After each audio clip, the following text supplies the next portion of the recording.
여러분들이 걱정해 주시는 은혜를 덧입어서 제가 한 주간 코로나 격리 잘 마치고 왔습니다. 아무 탈 없이 목만 좀 아프고 나머지 탈 없이 잘 보내고 왔습니다. 그러니까 느낌상 그냥 휴가 받았다 생각하고 저는 잘 지내다 왔고요. 딸이 시험 기간이라서 옮으면 안 되기 때문에 방에 콕 박혀 있는 바람에 그게 좀 힘들었지, 나머지는 전혀 힘들지 않고 덕분에 잘 쉬다가 왔습니다. 감사드리고요. 오늘 어버이 주일을 맞아서 부모 공경에 대한 말씀을 함께 나누고자 합니다. 효에 대한 가르침은 유교의 대표적인 가르침으로 우리가 알고 있죠. 유교의 영향 아래 수백 년을 살아온 우리 사회는 그 저변에 유교적인 인식이 깊이 내재되어 있습니다. 그래서 유교적인 베이스 위에서 이 효에 대한 중요성을 우리는 늘 강조하면서 배우면서 그렇게 살아왔죠. 그러나 비단 유교만이 아니더라도 동서고금을 막론하고 효는 사회를 지탱하는 굉장히 중요한 정신적 가치이죠. 그럼에도 불구하고 효를 이야기하면, 교회에서 효를 이야기하면 마치 그건 유교에서나 하는 것 아니야라는 느낌을 받을지도 모르는데 아닙니다. 성경도 효에 대한 이야기를 굉장히 많이 강조하고 있다는 것, 오늘 말씀을 나누고 싶습니다. 효는 성경이 매우 강조하는 인간의 행동 강령입니다. 이것이 얼마나 중요한지는 하나님께서 인간에게 주신 십계명 말씀에 들어 있습니다. 우리가 잘 아는 것처럼 십계명은 하나님의 백성이 살아가야 할 삶의 근본을 이야기합니다. 그 근본은 두 가지로 나눌 수 있는데, 하나는 하나님을 향해서 어떻게 살 것인가와 사람들을 향해서, 이웃을 향해서 어떻게 살 것인가라는 두 부분으로 나누어서 하나님이 우리에게 말씀하셨죠. 그런데 인간을 향해, 사람들을 향해 어떻게 살 것인가라는 이 대인 계명의 첫 번째가 뭐냐 하면 우리가 오늘 함께 읽은 말씀이죠. 네 부모를 공경하라라는 이 명령이 인간을 향한 계명 중에 첫 번째라는 겁니다. 이 첫 번째라는 의미가 뭐겠습니까? 가장 중요하다라는 말입니다. 우리가 보기에는 네 부모를 공경하라는 것보다 사실 살인하지 말라, 이게 더 큰 계명일 것 같은데, 그런데 하나님은 그거보다 내 부모를 공경하라는 명령을 인간 행동의 첫 번째로 꼽습니다.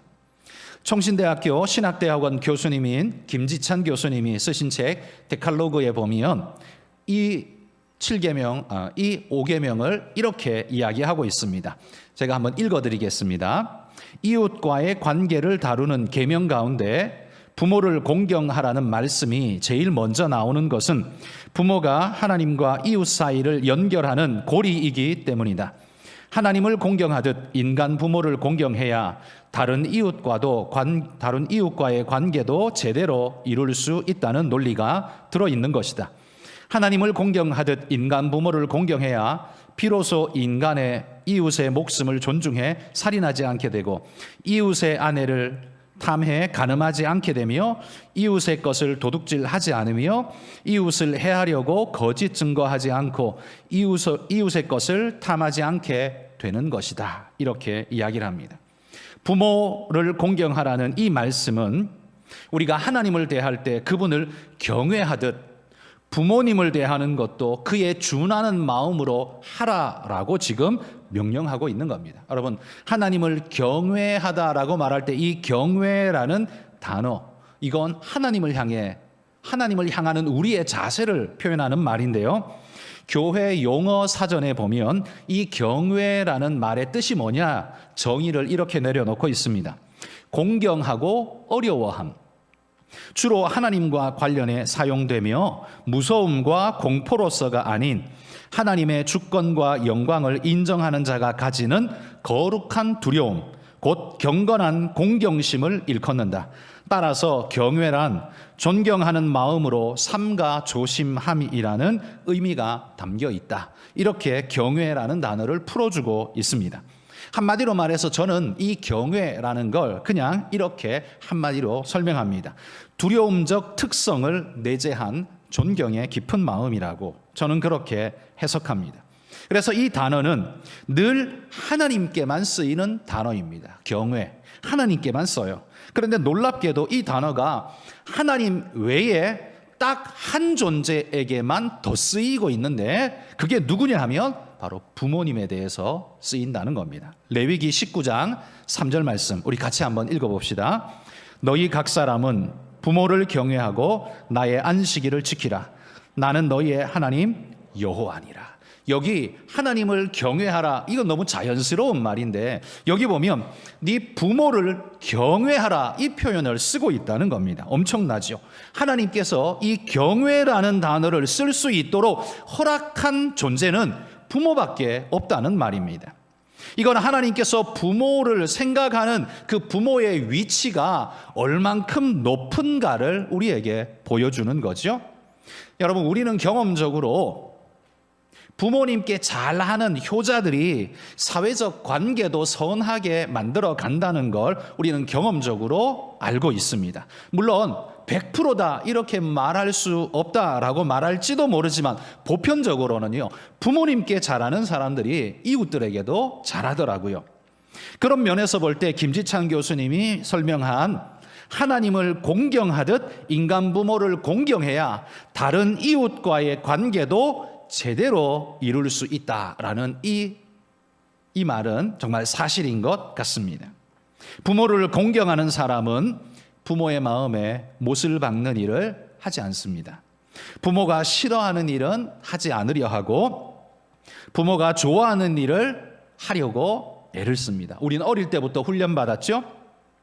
부모님께 칭찬받고 싶어서, 우리 아이들 부모님께 칭찬받고 싶어서 무언가를 하듯 우리도 부모님이 기뻐하시고 지지하시고 좋아하는 그런 일을 하고자 우리는 그렇게 노력합니다. 그리고 부모님이 원하시는 일은 사회에 어그러지고 잘못된 길을 원하시는 게 아니죠.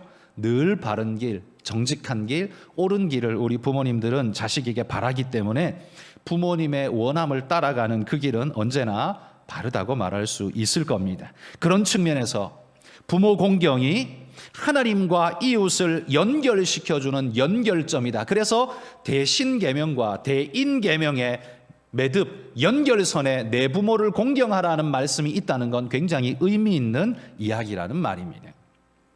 또한 이 계명은요, 밑으로 인간에게만 효과를 발휘하는 게 아닙니다. 발휘하고 있는 게 아닙니다. 이 인간 사회에만 효과를 발하는 게 아니라 반대로 하나님을 향해서도 내 부모를 공경하라는 말씀은 효과를 발휘합니다. 우리는 부모님을 통해서 생명을 얻지 않았습니까? 비록 성경적으로 볼 때 생명은 하나님께서 창조하시고 주셨다 이렇게 말하는 게 옳죠. 부모님이 창조했다라는 말을 쓰는 것은 좀 어감이 어떨지 모르지만 적어도 우리 부모님은 생명의 전달자다라는 사실은 분명한 사실입니다. 그분들이 전달해 주지 않았다면 우리에게 생명이 있을 수 없을 겁니다. 그래서 그분들은 생명의 전달자로서 고귀한 분이고 뿐만 아니라 부모님은 사랑의 전달자이기도 합니다. 저는 지금도 신기한 것이 자식을 향한 부모의 사랑은 왜 맹목적일까? 도대체 이유가 뭘까? 자식들이 뭘 잘해줘서, 얼만큼 줘서, 얼만큼 잘 섬겨서 이렇게 할까? 이건 참 아이러니가 아닐 수 없습니다. 부모는 자식을 향해 맹목적인데 도대체 이유가 뭘까요? 여러분, 이 사회 무신론자들이 유물론적 개념으로서 인간이라는 걸 볼 때 여기에는 답이 없지 않습니까? 왜? 이유가 없잖아요. 기계적인 인간론을 가진 현대인들의 눈에 보면 이 이유도 없는 일인데, 그런데도 불구하고 현상적으로 나타나는 결과는 부모의 맹목적인 사랑이 자식에게 부어지더라는 겁니다. 도대체 왜일까요? 여러분, 성경은요, 이 사실에 우리가 알 수 있는 힌트를 줍니다. 성경을 빗대어 추론해 보면 부모의 마음이야말로 하나님의 마음을 닮았기 때문에 그러하다라고 우리는 설명할 수 있습니다.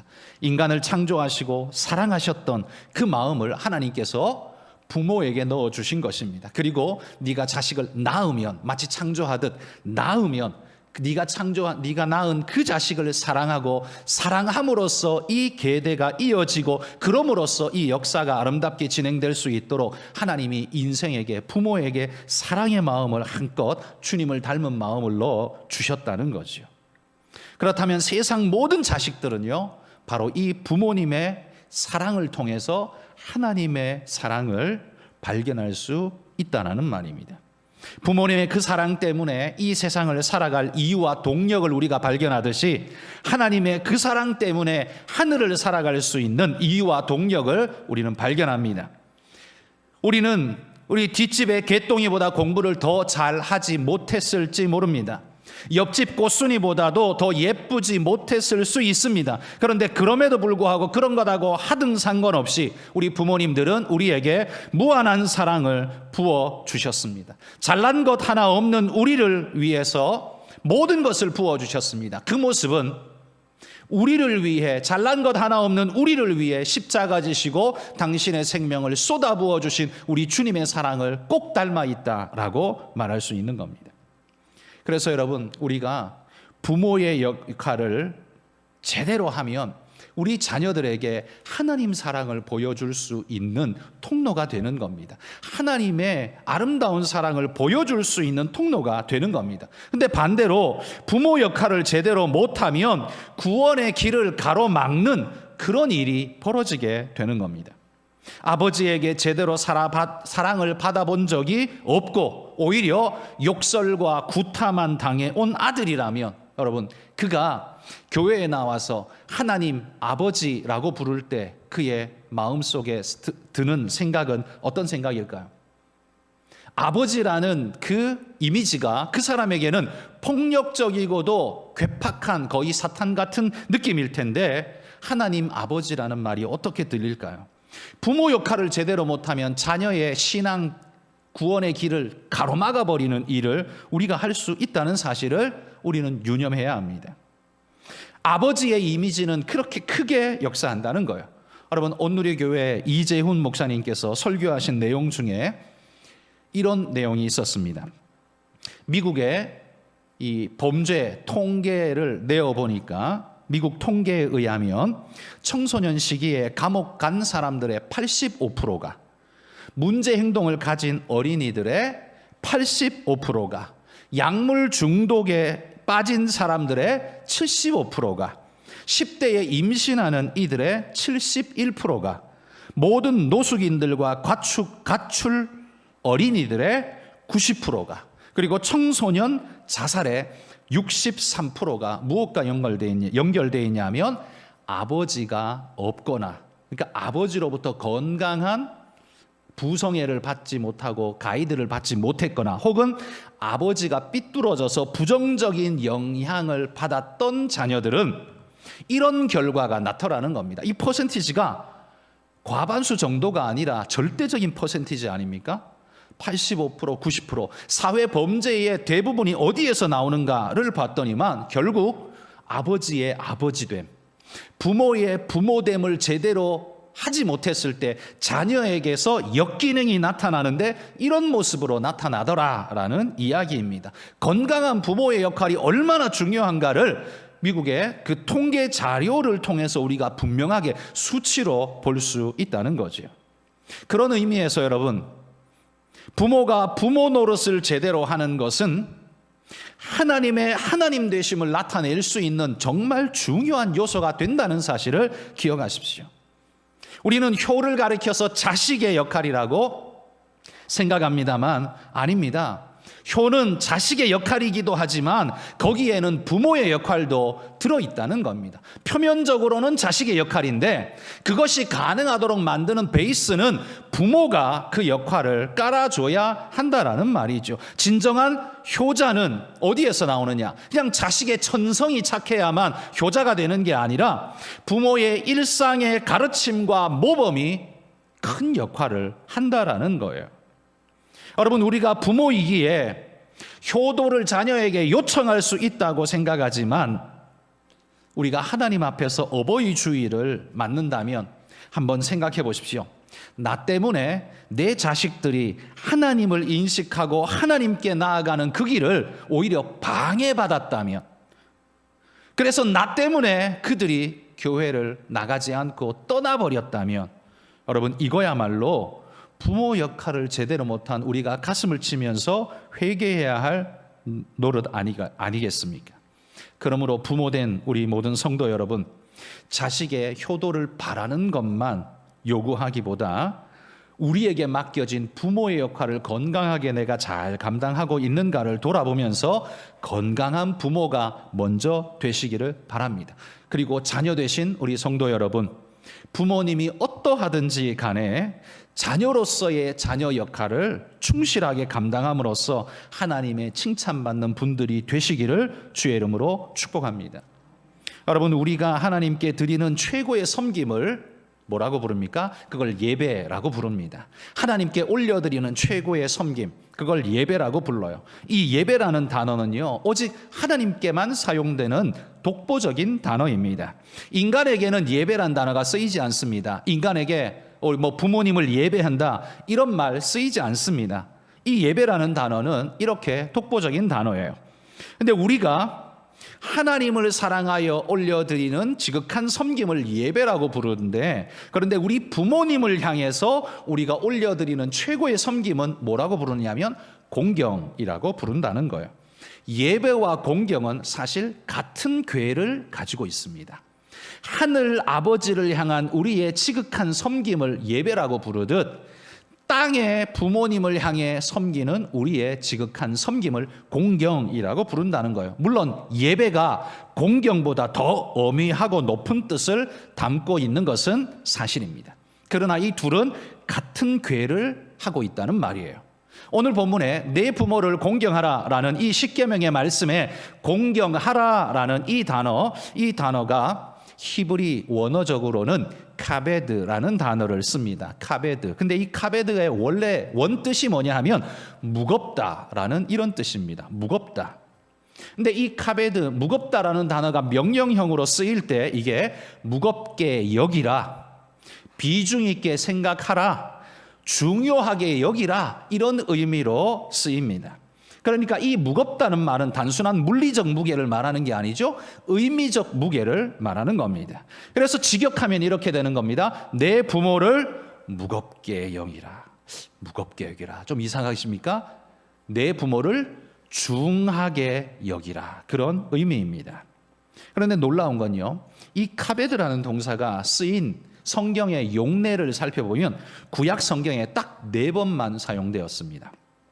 근데 놀라운 건 4번 쓰였는데 2번은 하나님을 향해 쓰였고 2번은 부모님을 향해 쓰였습니다. 공경하라라는 하나님의 카베드의 동사는 오직 하나님과 부모님을 향해서만 쓰였다는 거예요. 자, 하나님에 대해서는 어디에 쓰였는가 찾아보면 잠언서 3장 9절 말씀입니다. 같이 한번 읽어봅시다. 내 재물과 내 소산물의 처음 익은 열매로 여호와를 공경하라. 공경하라고 나오죠. 이사야 24장 15절 말씀입니다. 읽습니다. 그러므로 너희가 동방에서 여호와를 영화롭게 하며 바다 모든 섬에서 이스라엘의 하나님 여호와의 이름을 영화롭게 할 것이라. 여기 영화롭게 하다는 단어가 카베드, 똑같이 공경하다라는 단어가 이렇게 쓰입니다. 그러니까 공경하는 게 어떤 거예요? 그분을 영화롭게 하는 거라는 말입니다. 자, 근데 이 말씀이 이제 부모님에게는 어떻게 쓰였나? 출애굽기 20장 12절 오늘 본문입니다. 읽습니다. 내 부모를 공경하라. 그리하면 내 하나님 여호와가 내게 준 땅에서 내 생명이 길리라. 부모를 공경하라 말합니다. 신명기 5장 16절 또 읽습니다. 너는 내 하나님 여호와께서 명령한 대로 내 부모를 공경하라. 그리하면 내 하나님 여호와가 내게 준 땅에서 내 생명이 길고 복을 누리리라. 여기 하나님 앞에 쓰인 공경하라는 말과 부모님께 쓰인 공경하라는 말이 똑같은 비중으로 지금 이야기되고 있는 모습을 볼 수 있죠. 마치 느낌상 어떠냐면 하나님이 하늘의 보좌에 앉아 있는데요, 그 손을 뻗어 부모님 손을 붙잡고는 이리 와 이리 와, 그리고 하나님 보좌 옆에 의자를 만들어서 그 옆에 부모님을 앉혀두고는 자식들에게 말합니다. 공경하라. 하나님과 부모를 공경하라. 그래서 하나님 부모님마저도 그 공경받아야 마땅하다는 자리에 올려두고 계신 모습을 우리는 볼 수 있다는 거지요. 자, 그러면 오늘 설교의 제목, 왜 우리는 부모를 공경해야 할까요? 부모 공경의 이유는 무엇 때문일까요? 이걸 묻는 것 자체가, 이야기하는 것 자체가 우리 사회가 얼마나 척박하고 파괴되었는가를 말합니다. 이건 뭐 물을 필요 없이 당연하다라고 말해야 사실 사회가 정상적인 건데, 그런데 공경해야 할 이유를 가르쳐서라도 공경하게 만들어야 하는 오늘의 사회는 정말 삐뚤어진 사회임에 틀림없는 거죠. 그럼에도 불구하고 여러분, 교회가 아니면 어디에서 네 부모를 공경하라는 말을 도대체 들을 수 있을까요? 사회 어디에서, TV에서요? 어디에서 들을 수 있을까요? 교회에서라도 이렇게 할 수 있는 것이 너무나 다행스럽고 감사한 일이라고 생각됩니다. 그러면 제가 방금 말씀드린 그 모든 설교의 메시지를 종합해서 우리가 부모님을 공경해야 할 이유 3가지로 정리해 드리겠습니다. 첫 번째, 우리가 부모님을 공경해야 한 첫 번째 이유는 이게 천부적 명령이기 때문입니다. 하나님의 명령이라는 말이에요. 하나님의 명령이기 때문에 우리는 부모님을 반드시 공경해야 한다는 겁니다.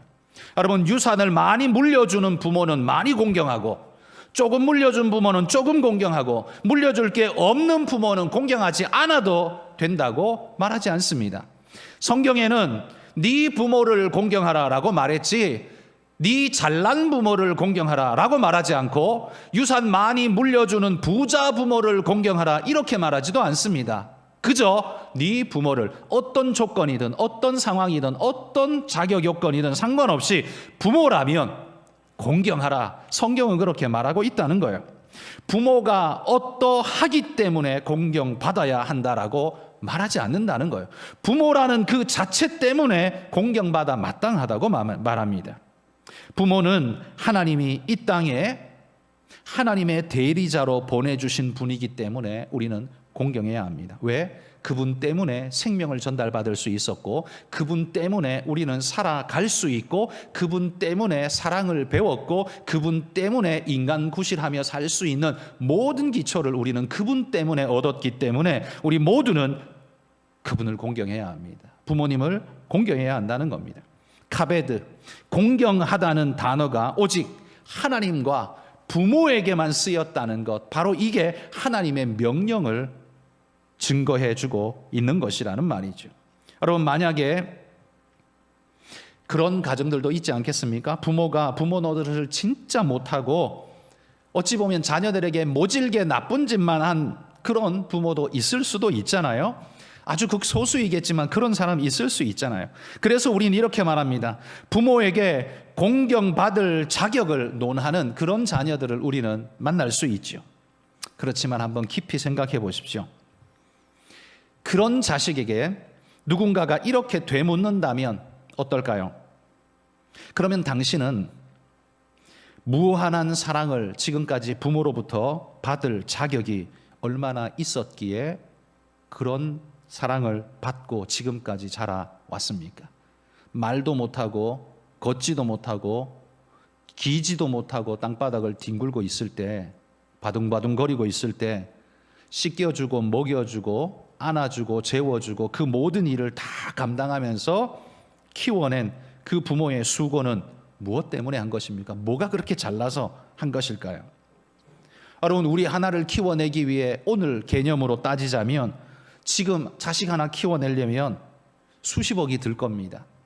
교육비만, 물리적인 돈만 그 정도 드는 게 아니라 그보다 훨씬 더 많은 정신적 비용, 육체적 비용, 정서적 비용이 들어갈 겁니다. 그건 돈으로 환산할 수 없죠. 여러분 다 경험하셨을 겁니다.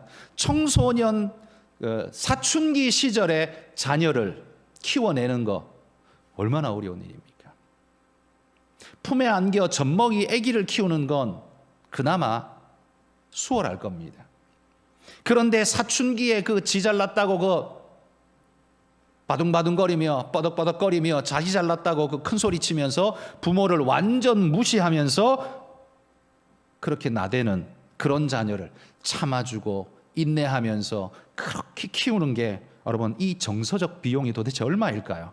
그 스트레스의 값으로 매기면 도대체 얼마일까요? 그런데 그거 다 감내하고 키워낸 것 아닙니까? 그 비용이 도대체 얼마겠습니까?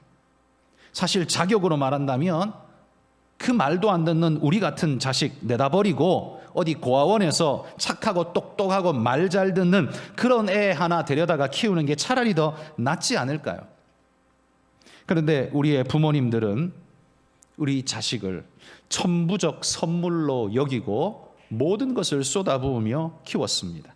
그래서 부모님은 누구라 할지라도 공경받아 마땅합니다. 이게 첫 번째 이유입니다. 하나님이 명령하셨기 때문입니다. 두 번째 이유, 생명을 주신 분이기 때문에 그렇습니다. 부모님은 우리에게 생명을 주셨기 때문에 무엇으로도 갚을 수 없는 분임에 틀림없습니다. 자식들은 다 자기가 잘나서 잘 사는 줄 알고 높이 된 줄 알고 자기의 실력이 자기를 만들었다고 교만을 떨지만 말 그대로 그건 교만일 뿐입니다.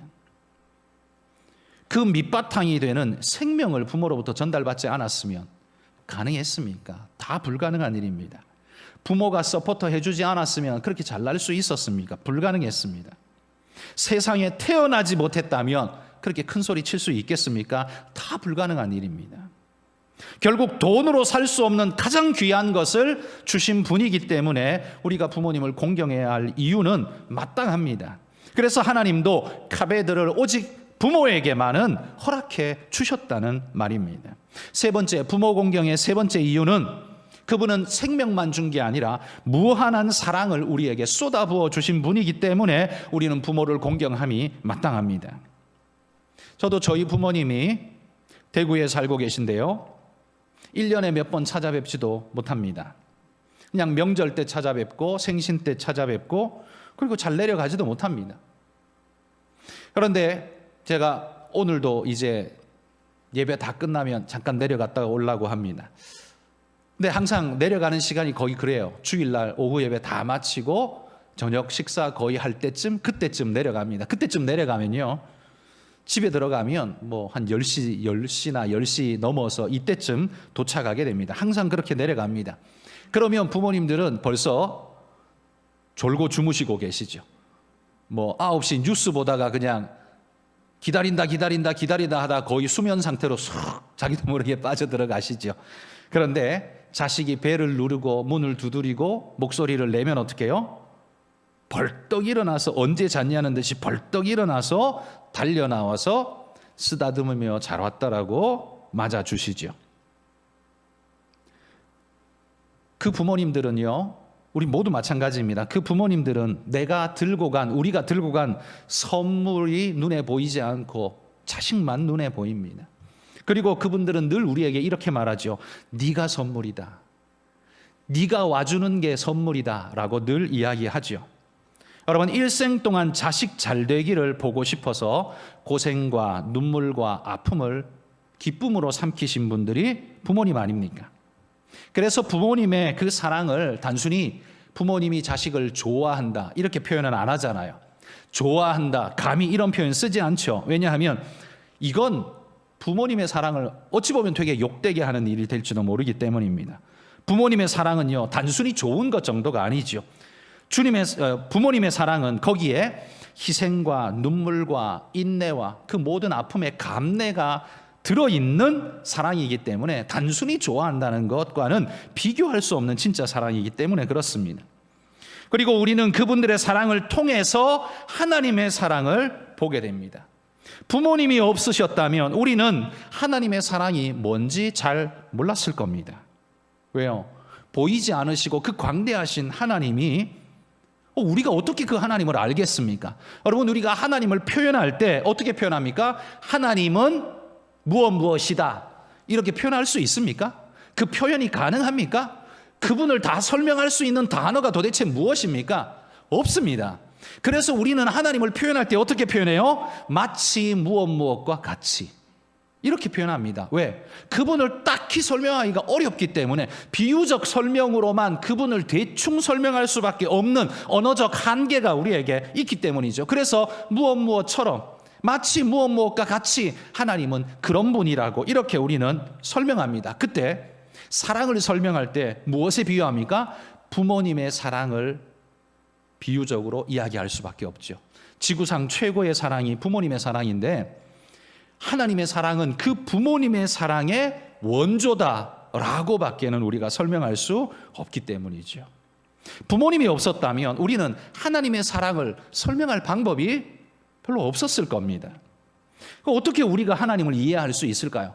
부모님이라는 존재가 있기 때문에 우리는 하나님이라는 분이 이런 분이겠구나, 따뜻한 분이구나, 정말 은혜로운 분이구나, 좋은 분이구나, 우리는 그런 감정을 가질 수 있지. 만약에 부모님이 없었다면, 부모님의 사랑이 없었다면 우리는 하나님을 이해하는데 굉장한 제약을 가질 수밖에 없었을 겁니다. 그러니 여러분, 내 부모를 공경하라는 이 명령 앞에 우리가 순종하면서 주님 말씀을 따르고 또 마땅히 따라야 할 길이기 때문에 여러분, 그렇게 따라가시는 우리 성도님들이 되시기를 소망합니다. 여러분이 부모님을 공경하라는 이 말씀에 도움을 드리고자 제가 세 구절만 읽고 설교를 마무리하려고 합니다. 같이 한번 읽어봅시다. 출애굽기 21장 15절입니다. 읽습니다. 자기 아버지나 어머니를 치는 자는 반드시 죽일지니라. 하나님이 부모를 어떻게 생각하는지를 극명히 보여주죠. 출애굽기 21장 17절 말씀입니다. 읽어봅시다. 자기의 아버지나 어머니를 저주하는 자는 반드시 죽일지니라. 신명기 27장 16절 시작. 그의 부모를 경홀히 여기는 자는 저주를 받을 것이라 할 것이요 모든 백성은 아멘 할지니라. 부모를 치거나 저주하거나 경홀히 여기면 어떻게 하라고요? 죽이라고 말합니다. 그 정도로 부모님을 공경하라고 말씀하고 있습니다. 여러분, 이 모든 말씀들을 다 종합해서 잘 하시기를 바랍니다.